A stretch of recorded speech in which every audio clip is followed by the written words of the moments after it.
Buenas noches. El gobierno decidió finalmente pedir a Bolivia la inmediata expulsión de Martín Belaúnde Locio, algo que nosotros reclamamos el día de ayer, ante sobre todo el hecho de que el propio Evo Morales, presidente de Bolivia, pues había señalado que lo que correspondería es la expulsión si había ingresado de manera irregular a ese país.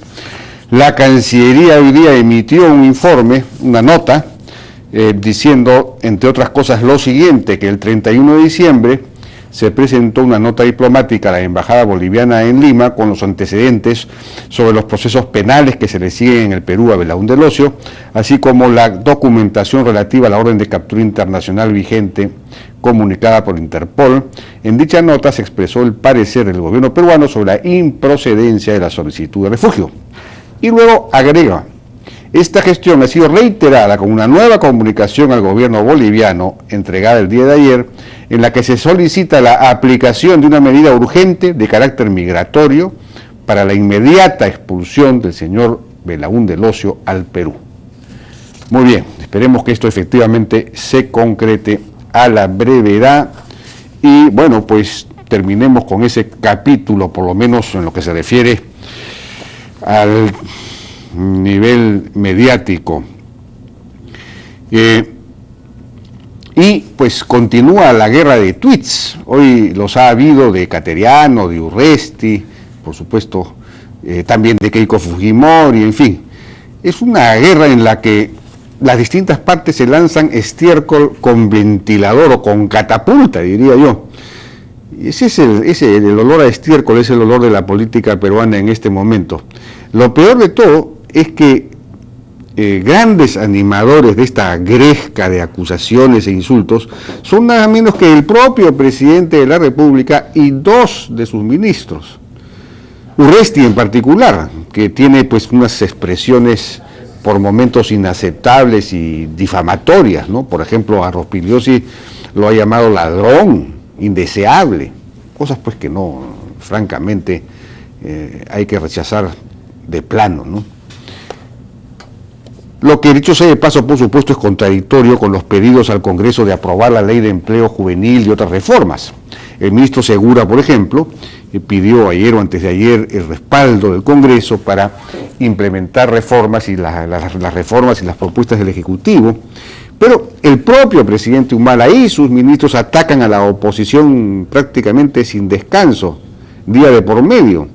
De hecho, ya la Junta de Portavoces del Congreso decidió discutir la próxima semana en la comisión permanente, ya no en el Pleno, sino de frente en la comisión permanente, si se deroga o no la mencionada Ley de Empleo Juvenil, una ley que en realidad a nuestro juicio no puede hacer sino bien, cuyo objetivo es generar empleo con capacitación para jóvenes que están trabajando sin derechos y con poca preparación, o que no están trabajando por la poca preparación que tienen, en fin.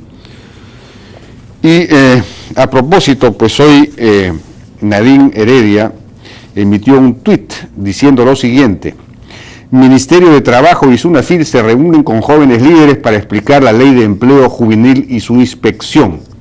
Parece que esa reunión se está llevando a cabo ahora, no lo sé exactamente, no sabemos bien con quiénes se está reuniendo.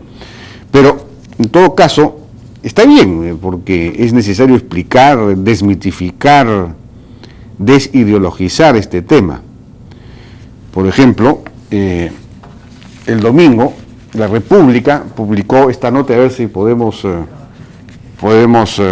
ponchar: Bachelet y Humala, caminos diferentes en la reforma laboral.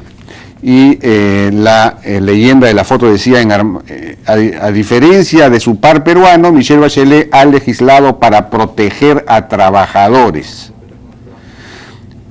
Por supuesto, no se dice que acá todos los jóvenes que no tienen ninguna protección, ¿no? Trabajan en la informalidad, sin derechos o simplemente están en el desempleo. Entonces se trata de que tengan una protección. Esta es una legislación para que tengan protección. Y en la nota, pues se cita a un conocido profesor de ciencia política de la Universidad Diego Portales de Chile, Patricio Navia, muy conocido. Él dice lo siguiente: esta reforma, la chilena, ¿no es cierto?, protege a los trabajadores que tienen un empleo formal y amplía los derechos de sindicalización. Pero algunos economistas advierten que puede ocasionar que sea más caro el costo para contratar trabajadores y ocasionar una repercusión negativa en el empleo. Luego agrega Navia: en este sentido, recordó, por ejemplo, que a diferencia del Perú, en el régimen chileno los empleados solo tienen 15 días de vacaciones, en contraposición a los 30 en el Perú. Luego agrega él: técnicamente las leyes en el Perú son sólidas, pero inducen a que haya muchas personas que trabajen de modo informal. O sea que Navia, defensor de estas reformas supuestamente pro trabajadores en Chile, dice que ese nivel tan alto de derechos conducen a la informalidad. En Chile, él agrega, el porcentaje de empleados formales es más alto. Por eso una ley que fortalece sindicatos sería una buena ley. En fin. ¿Ah? Bueno, efectivamente pues podemos tener derechos laborales absolutos, fuertísimos, muy altos, pero benefician pues a muy pocos. Por eso es que en nuestro país la informalidad es muy alta en comparación con otros países y con otros países que están en el mismo nivel de desarrollo. Acá tenemos una informalidad altísima.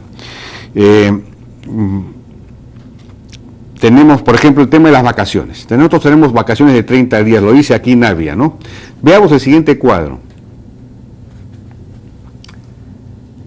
¿Cómo son las vacaciones en otros países? En Bolivia, cuando un trabajador tiene entre 1 y 5 años, tiene solo derecho a una semana anual.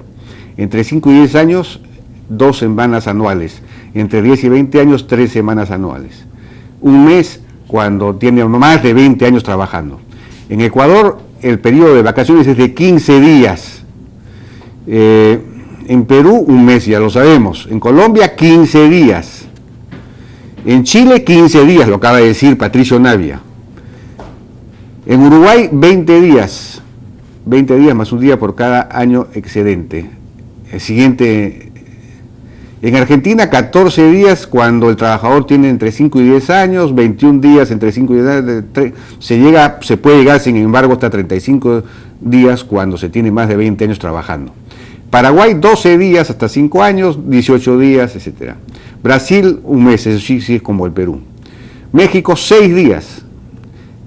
Luego, 6 días más 2 días por cada año, hasta los 4 años, 12 días más 2 días por cada 5 años, más de 4 años. Venezuela, la Venezuela de Hugo Chávez, del chavismo, 15 días más un día por cada año de trabajo. Bueno, entonces así son las cosas, pues. Nosotros, si tenemos derechos muy altos, muy pocas empresas pueden poner en planilla a los trabajadores para dar esos derechos. Por eso es que hay tanta informalidad. Veamos el siguiente cuadro.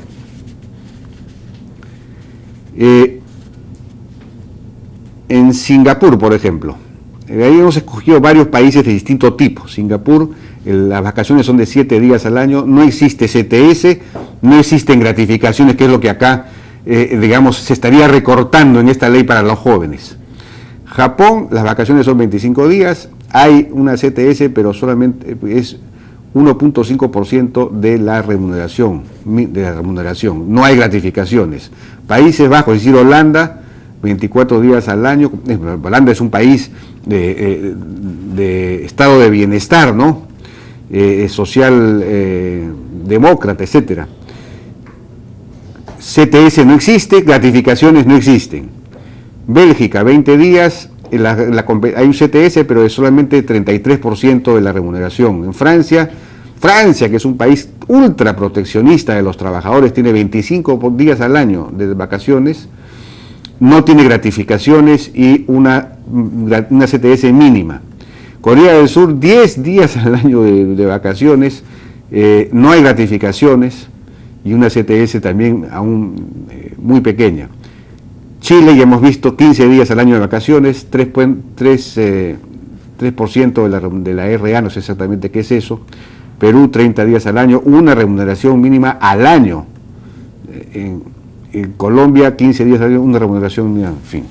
Esto es para hacer notar que el Perú es el país que tiene digamos, unos derechos que no existen en muchísimas partes del mundo y que tiene sobre todo un nivel de rigidez laboral que nos hace uno de los países más rígidos del mundo. Y por eso es que la informalidad es tan alta. Y por eso es que ese es el problema que tenemos que enfrentar como país. ¿Cómo hacer para reducir los niveles de informalidad? Es decir, para tener normas, leyes menos excluyentes, porque lo que estamos generando con estas leyes es una gran exclusión social. La principal exclusión social existente es la exclusión de los derechos básicos, laborales.